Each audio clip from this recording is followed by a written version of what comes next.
Baik, Ya, dengan syarat silakan. tadi jangan ada yang potong ketika saya berbicara. Berapa menit saya mau bicara? Iya. Saya tanya Bang Host. 3 menit. 3 menit.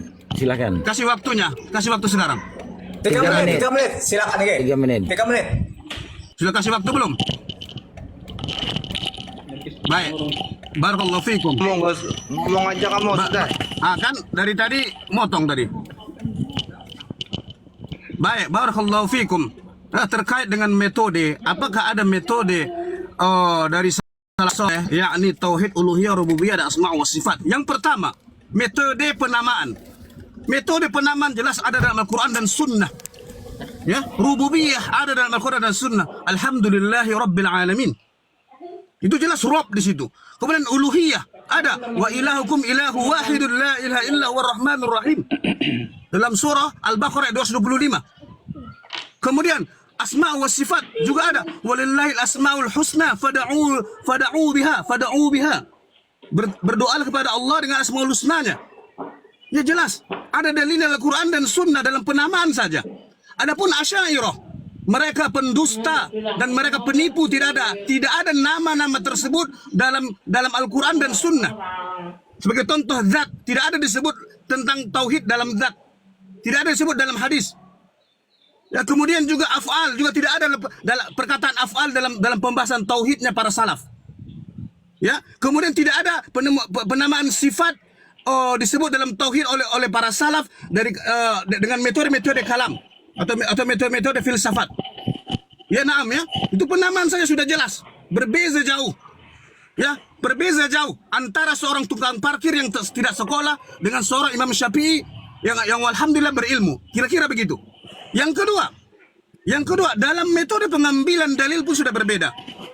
Adapun akidah salaf mengambil dari Al-Quran dan Sunnah, menetapkan rububiyah dengan Al-Quran dan Sunnah. Alhamdulillahi Rabbil Alamin. Wa ilahukum ilahu wahid. La ilaha illahu. Kemudian dalam penyebutan nama Allah dan sifat Allah juga dalam Al-Quran. Ya. Dalam Al-Quranul Karim. La ilaha illahu war-rahmanur rahim. Itu nama Allah dan sifatnya Allah sekaligus. Adapun Asy'ariyah, mereka mengambilnya dari metode-metode filsafat yang mereka malu untuk rujuk kepada kebenaran. Itu sahih. Termasuk juga sifat 20. Ya, mereka juga mengambilnya dari metode-metode filsafat yang rapuh, ya, yang berasal dari Aristoteles dan kononnya dimurnikan oleh Asy'ariyah. Kononnya katanya dibersihkan oleh Asy'ariyah. Ya, mereka menolak hadis ahad kononnya karena itu katanya tidak qot'i, sementara mereka menerima filsafat secara membabi buta dan kononnya telah dibersihkan. Mereka mengakui, Asy'ariyah mengakui bahwa itu filsafat dari Yunani, tapi mereka masih memakainya dalam metode beragama. Begitu pecundangnya Asy'ariyah, begitu penipunya Asy'ariyah. Na'am, barakallahu fikum. Semoga menjadi pelajaran bagi kita semua, berpegang teguh pada manhaj salaf, meninggalkan filsafat, meninggalkan bid'ah dari Aristoteles. Barakallahu fikum. Jadi ini yang nanggapin ini siapa nih? Bang Abu Muhammad atau Bang Arifin? Oke, Bang Abu Muhammad, gini bentar. Oke, Bang Abu Muhammad, di sini poinnya yang pertama bahwasanya dikatakan metode itu ada pada masa salaf, ya kan? Tauhid rububiyah, uluhiyah. Saya pun boleh menanggapi moderator bila-bila pun. Kalau bisa Arifin yang menanggapi itu, Bang Arifin. Boleh, bentar, jangan ribut. Jangan ribut. Iya, gini. Ini kan gini ya. Bentar, Ustaz Arifin. Gini. Ini gini. Ustaz Arifin gini. Ini kan genderang perang sudah ditap ya. Artinya memang dari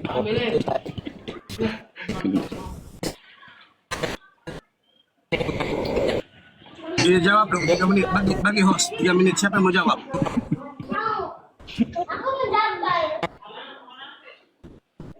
Ya, silakan. Ini Kunanta. Saya tidak mau Anda yang berbicara, Abata. Nah, silakan. Ustaz Hilman, barakallahu fikum. Silakan berkata apa saja, bebas. Caranya ya? Oh iya, tak kira punya saya. Ditaruh waktu biar adil, silahkan. Oke, siap. Siap, Hilman. Gini ya, poinnya ada 2. Yang pertama, beliau mengatakan metode itu ada pada masa salaf. Ya kan, bahkan pembagian tritauhid uluhiyah, rububiyah dan asmaul sifat. Yang kedua, poin yang kedua itu mengatakan bahwasanya sifat 20 itu adalah metode filsafat, ya kan? Nah, itu dua. Ini mohon ditanggapi kepada Hilman sekitar waktu 3 menit. Silahkan. Barakallahu fikum. Silakan. Bismillahirrahmanirrahim. Waktunya sama, Tor. Pertama, ya Allahu yahdik ya mahasiswa kehidupan. Pertama, metode itu apa? Seharusnya Kayaknya ditahu dulu metode itu. Hilman ini suaranya lembek kayaknya, Hilman ini suaranya. Iya. Kayaknya. Oh, kedengaran. Santai-santai. At-tartibu lugotan ja'lu kulli syai'in fi martabatihi. Metode itu secara bahasa adalah menempatkan sesuatu sesuai pada runtutannya. Wastilahan ja'lul asya'i al-katsira bihaitsu yutlaqu 'alaiha ismul wahid wa yakunu li ba'di ajza'ihi nisbatan li ba'dil bitaqaddum wa ta'akhur. Itu metode secara lugah dan istilah. Itu yang pertama yang harus diketahui, sehingga menertibkan sesuatu yang berbeda-beda kemudian ditempatkan pada satu tempat atau mengumpulkan hal yang berbeda-beda itu pada satu tempat disebut metode, Pak. Jadi 3 tauhid kemudian dari ayat yang berbeda-beda menurut kalian walaupun salaf tidak pernah mengatakan itu dikumpulkan oleh Ibnu Abdul Wahad, itu dinamakan metode. Itu pertama. Kemudian kalau dia katakan sifat 20 itu tidak ada dalilnya, itu sebuah kebohongan. Pertama. Kemudian kalau dia katakan juga sifat 20 itu diambil dari dari Aristoteles, filsafat, itu juga kebohongan, tidak dibenarkan. Kita lihat dari referensi yang ada. Pertama,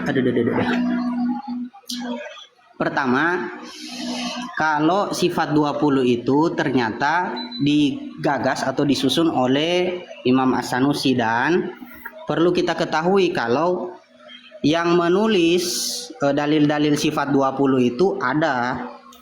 Kita bisa lihat contohnya di kitab Syarah Ummul Barohin punya Syekh Al-Ansori, Syekh Ahmad bin Isa Al-Ansori. Nah, itu merangkum banyak contoh sifat sifat nafsiyah wujud. Itu diambil ayat khaliqu kulli syai' dengan innallaha diambil hadis innallaha soni'u kulli soni'in wa son'atihi. Nah, ini di dalam kitab ini sudah saya rangkum beberapa yang tidak perlu kalau saya buka di sini panjang, jadi bisa kita lihat. Pertama, dalil sifat wujud itu kalau kita lihat di dalam Al-Qur'an ada surat Toha ayat 14, innani anallah la ilaha illa ana fa'budini wa aqimi sholali dzikri. Kemudian surat Muhammad ayat 19, kemudian surat Ghafir ayat 62, kemudian hadis Nabi innallaha soni'u kulli soni'in wa son'atihi. Hadis ini diriwayatkan oleh Imam Baihaqi dalam kitab Syu'abul Iman.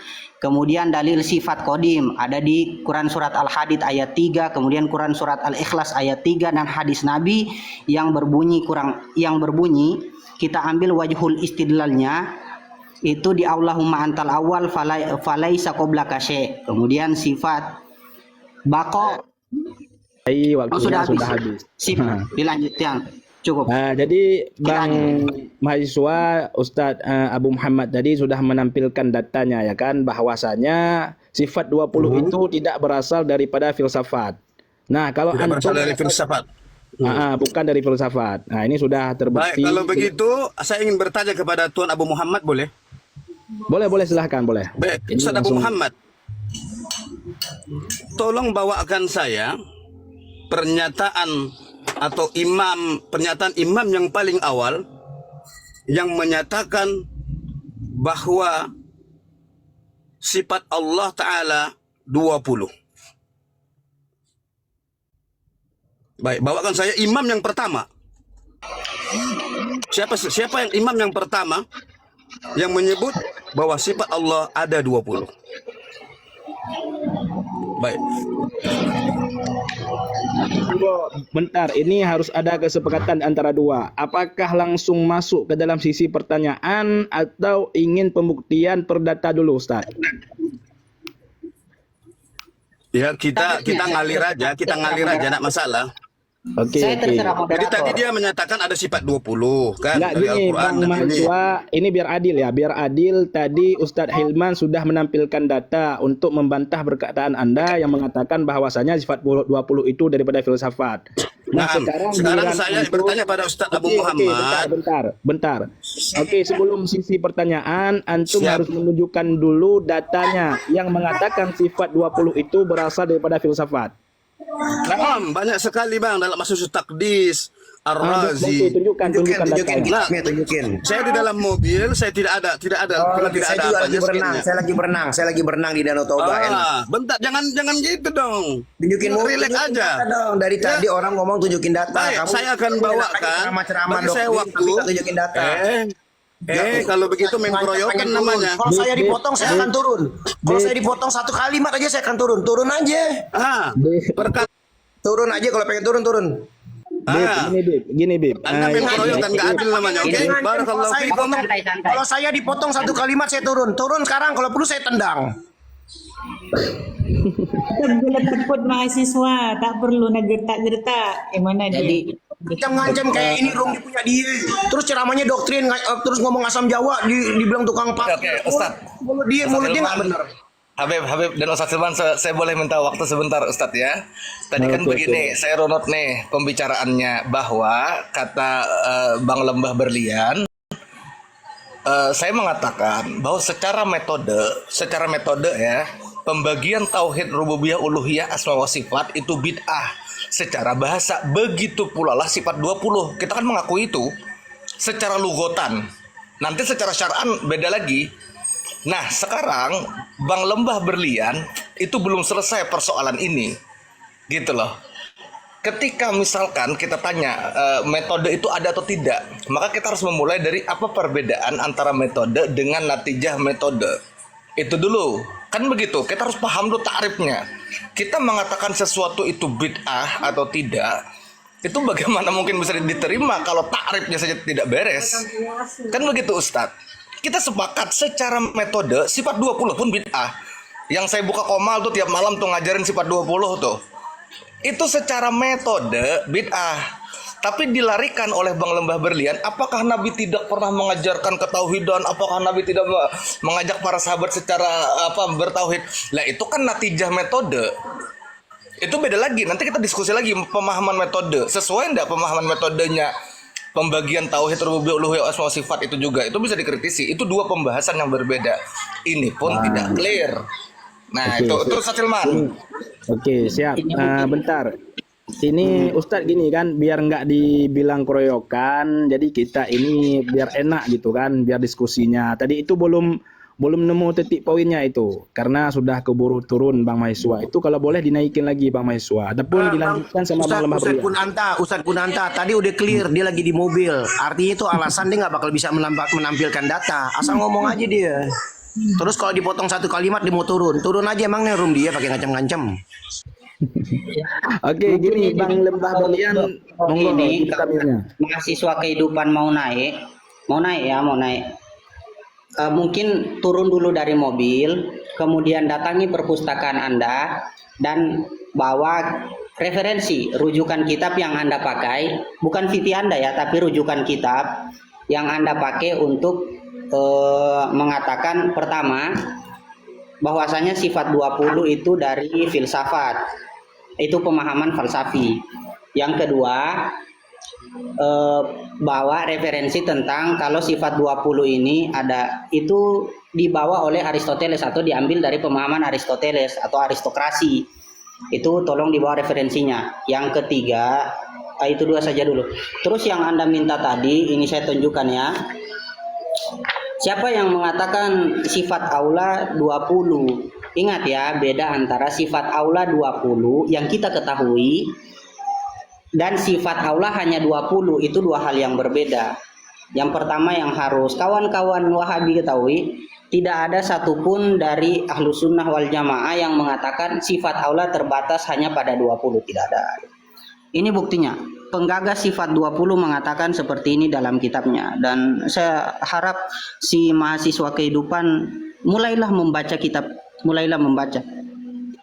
Bang host, tolong dibesarin host. jangan jadi orang yang malas untuk membaca. Kenapa harus 20? Oke, nanti saya jelaskan. Sudah dijelaskan kok sama penulis kitab kenapa harus 20. Beliau katakan, "Famimma yajibu li Maulana Jalla wa Azza isruna sifa wahiyah." Syarah dari matan ketika beliau menulis termasuk sesuatu yang wajib kita ketahui bahwasanya Allah Subhanahu wa taala memiliki 20 sifat. Shin, syarah dari penjelasan di atas adalah asyaro bimin at-tabaidiyya ila anna sifati Maulana Jalla wa Azza al-wajibata lahu la tanhasiru fi hadhil isrin. Id kamalatuhu ta'ala la nihayata laha lakinil ajzu an ma'rifati ma lam yunsab alaihi dalilun aqliyun wala naqliyun la nu'akhidu bihi bifadlillahi ta'ala. Kenapa kok musannif sang penulis atau sang pencetus sifat 20 ini menggunakan lafadz min yang bermakna tabaidiyah atau sebagian? Alasannya karena sesungguhnya sifat yang wajib dimiliki oleh Allah Subhanahu wa taala itu tidak terbatas hanya 20. Ingat, beliau sendiri mengatakan tidak terbatas hanya 20. Jadi kami tidak mengatakan hanya 20, tidak. Karena kata beliau, kenapa kok tidak terbatas hanya 20? Karena id kamalatuhu ta'ala la nihayatalaha, karena kesempurnaan Allah taala tidak ada batasnya. Lakinil ajzu an ma'rifati ma lam yunsab alaihi dalilun aqliyun wala naqliyun la nu'akhidu bihi bifadlillah. Akan tetapi kelemahan kita di dalam mengetahui sesuatu yang tidak ada dalil akli di dalamnya, tidak ada dalil nakli juga di dalamnya, sehingga kita mengambil hal yang sudah paten ada dalilnya secara akli dan nakli bifadlillahi ta'ala. Nah, pertanyaan saya untuk kawan-kawan yang meyakini tauhid terbagi 3, itu kan tadi 2 yang jadi PR untuk dibawakan siapa tadi namanya? Saya lupa ya. Soalnya Bang Mahasiswa. Oh, Mahasiswa kematian. Mahasiswa. Saya ini yang saya pingin ingat yang penting-penting saja, yang tidak penting tidak perlu saya ingat. Nah, di kitabnya minta maaf ya, si Dungu Ibnu Abdul Wahab itu mengatakan seperti ini. Saya tidak bicara metode lagi karena saya rasa sudah selesai metode. Kemana lembah berlian? Jangan dulu kabur lembah berlian. Kok kalau saya mau tunjukkan data-data kalian pada kabur? Nah, di sini berliannya udah kabur karena dukunnya udah turun. Takut dia kepipis kali. Saya masih ada Guru Hilman, saya masih ada di sini. Lanjut Guru. Oke, saya mau bertanya, lanjut. Oke, si Ahmad, si makhluk super dungu Ibnu Abdul Wahab, dia mengatakan di dalam kitabnya Amma Tauhidur Rububiyah, fahuwa alladhi aqarra bihil kufar ala zamani Rasulillah sallallahu alaihi wasallam. Nah, pertanyaan saya simpel. Si Ibnu Abdul Wahab mengatakan seperti ini. Dia meyakini bahwasanya orang kafir bertauhid rububiyah. Nah, itu landasan atau pemahaman salafus soleh siapa yang mengatakan orang kafir bertauhid rububiyah? Silahkan dijawab, teman-teman.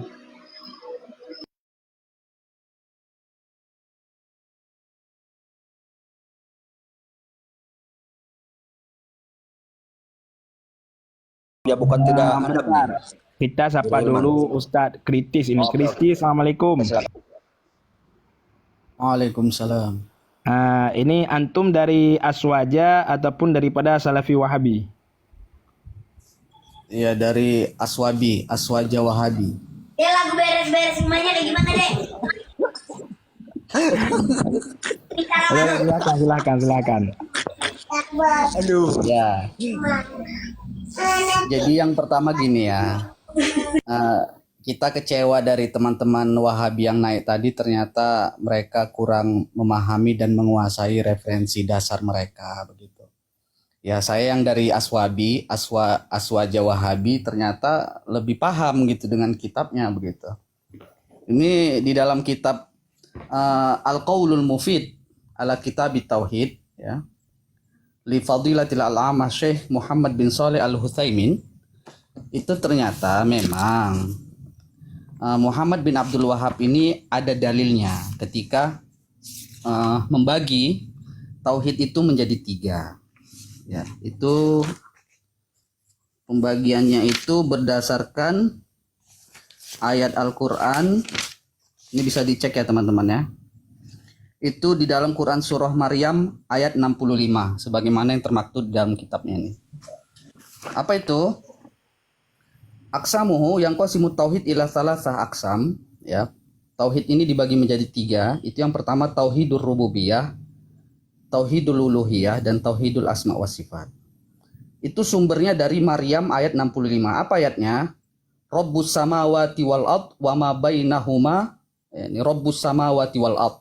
Nah, berarti ini kata Muhammad bin Abdul Wahab konsep tauhidur rububiyah. Wa ma bainahuma fa'budhu wastabir li'ibadatih. Ini tauhidul uluhiyah. Baru hal ta'lamu lahu samiyan. Ini tauhidul asma wa sifat. Ya, jadi saya Bang Mangun kecewa ya sama teman-teman Wahabi yang kurang memahami dan menguasai kitab mereka dan referensi mereka. Padahal sangat jelas. Siap. Seperti itu. Siap, Bim, siap. Siap. Terima kasih atas penjelasannya, Bim. Saya mau bertanya sama Guru Hilman, boleh ya? Tidak mengurangi rasa hormat saya dan adab saya nih. Oke. Ustadz Hilman, ya, waalaikumsalam. Sebentar dulu, saudaraku, Bang Leo, sebentar. Ustadz Hilman, itu di surat Yunus ayat 31, Ustadz Hilman. Allah memperkenalkan dirinya, ya, memerintah kepada Rasulullah SAW untuk menyampaikan siapa Allah dan suruh mempertanyakan kepada orang kafir Quraisy. Allah di situ memperkenalkan bukan hanya sebagai pencipta langit dan bumi, pemberi rezeki, tetapi Allah memperkenalkan dirinya dalam surat Yunus ayat 31 itu sebagai yang menghidupkan dan mematikan lalu menghidupkan kembali dan menciptakan pendengaran dan penglihatan.